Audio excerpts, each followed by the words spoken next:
Hello सभी दोस्तों को नमस्कार। मैं प्रमोद कुमार आज फिर आप लोगों के साथ एक नया टॉपिक डिस्कस करने जा रहा हूं जो जलवायु परिवर्तन से संबंधित है।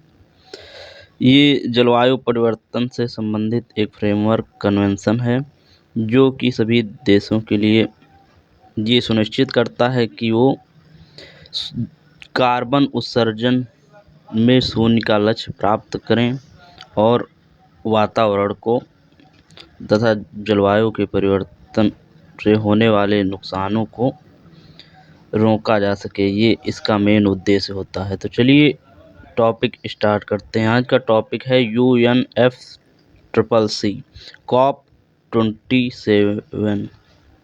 तो इसके बारे में हम आपको बताते हैं।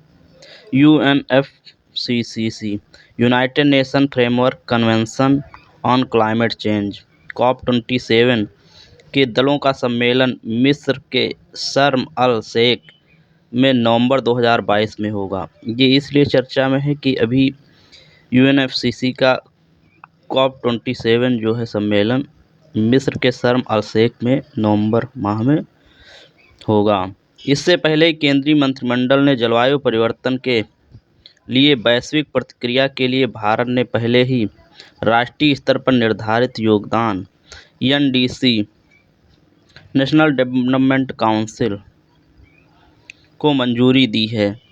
भारत के पंचामृत जो दुनिया को दिया है वो कौन कौन से हैं इसके बारे में हम आपको बताते हैं।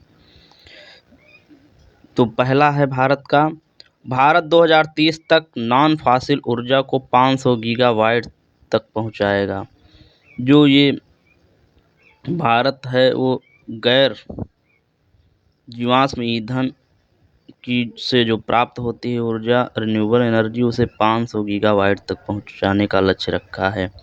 दूसरा है भारत 2030 तक अपनी 50% ऊर्जा ज़रूरतों को नवीकरणीय ऊर्जा से पूरा करेगा। ये भी इस सम्मेलन में इसने कमिटमेंट किया है। तीसरा पंचामृत है भारत 2030 तक कुल कार्बन उत्सर्जन का 1 बिलियन टन कम करेगा। जितना उत्पादन हो रहा है इस समय 2021-22 में उससे 1 बिलियन टन 2030 में कम करेगा।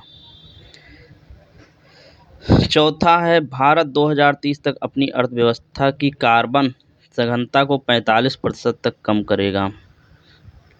पांचवा है वर्ष 2070 तक भारत कुल शून्य उत्सर्जन का लक्ष्य हासिल करेगा। ये पांचवा जो है वो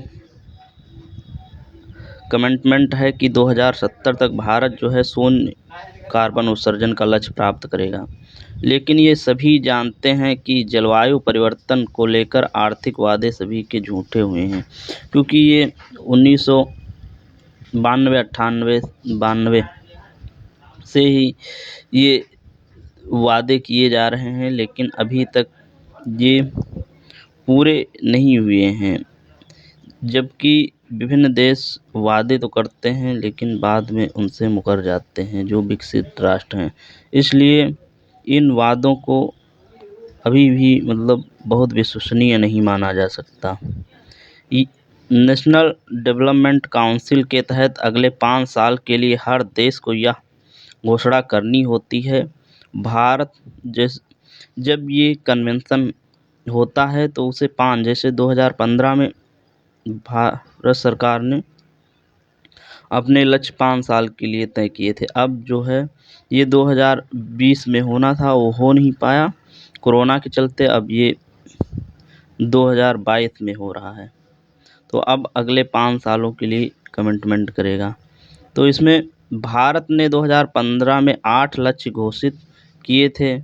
तो उस समय जब 2015 में भारत ने अपने लक्ष्य बताए थे उस समय 8 लक्ष्य उसने घोषित किए थे। 2030 तक गैर जीवाश्म ऊर्जा क्षमता 40% तक बढ़ाना था। अब नई घोषणा में 45% तक कम करना है। तो 2015 में जो है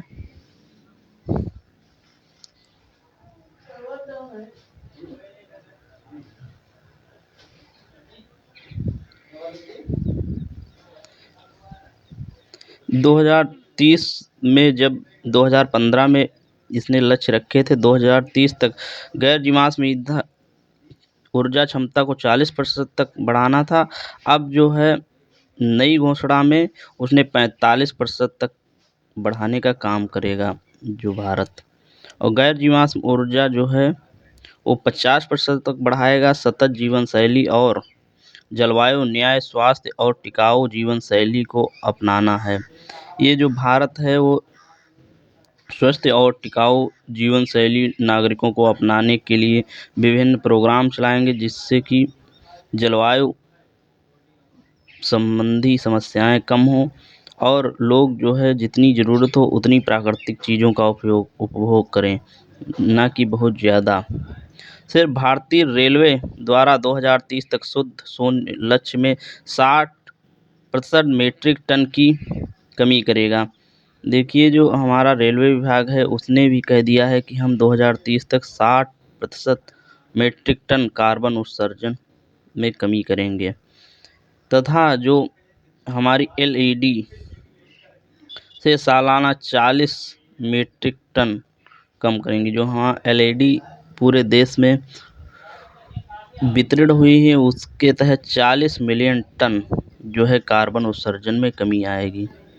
तो जैसा कि सभी दोस्तों को पता है, मैं पिछले वीडियो से एक प्रश्न डिस्कस करता हूँ जिसका सही जवाब आपको कमेंट बॉक्स में बताना रहता है।